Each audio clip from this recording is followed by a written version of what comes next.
السلام علیکم رحمۃ اللہ وبرکاتہ۔ پیارے بچوں، کیسے ہیں آپ سب؟ ننھے صحابہ سیریز کے 5ویں صحابی لے کر حاضر ہوئے ہیں۔ نام ہے ان کا اسامہ بن زید، جو حضرت زید بن حارثہ کے بیٹے تھے۔ ان کی کنیت ابو محمد تھی۔ لقب الحب بن الحب تھا۔ پیدائش 615 عیسوی مکہ۔ والد زید بن حارثہ، والدہ ام ایمن۔ بہت بہادر، معاملہ فہم اور زہد و تقوی کی صفات کے حامل تھے۔ والدین کی طرف سے رسول اللہ کی محبوبیت کا شرف ورثے میں ملا تھا۔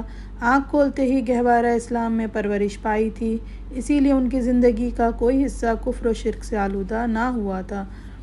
مکہ سے ہجرت کے وقت 7 برس کے تھے۔ نبی کریم صلی اللہ علیہ وآلہ وسلم کے ساتھ ہجرت کا شرف حاصل ہوا۔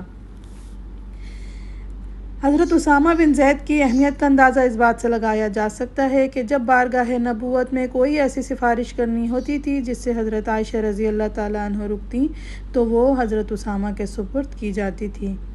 ابتدائی غزوات میں بہت زیادہ چھوٹے ہونے کی وجہ سے شامل نہ ہونے دیا گیا، لیکن 7 ہجری میں جب ان کی عمر 14 یا 15 سال کی تھی تو پہلی جنگ میں حصہ لیا۔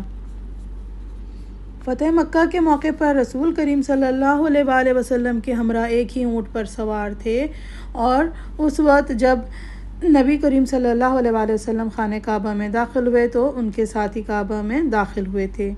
نبی کریم صلی اللہ علیہ وآلہ وسلم کی زندگی کی آخری جنگ جو رومیوں کے خلاف تھی، اس میں نبی کریم نے اپنی علالت کے دوران اپنے دستے مبارک سے جنگ کا جھنڈا باندھا اور اسامہ بن زید کو سپہ سالار بنایا، اور جب اسامہ فتح یاب ہو کر مدینہ واپس لوٹے تو حضرت ابوبکر صدیق نے شاندار استقبال کیا۔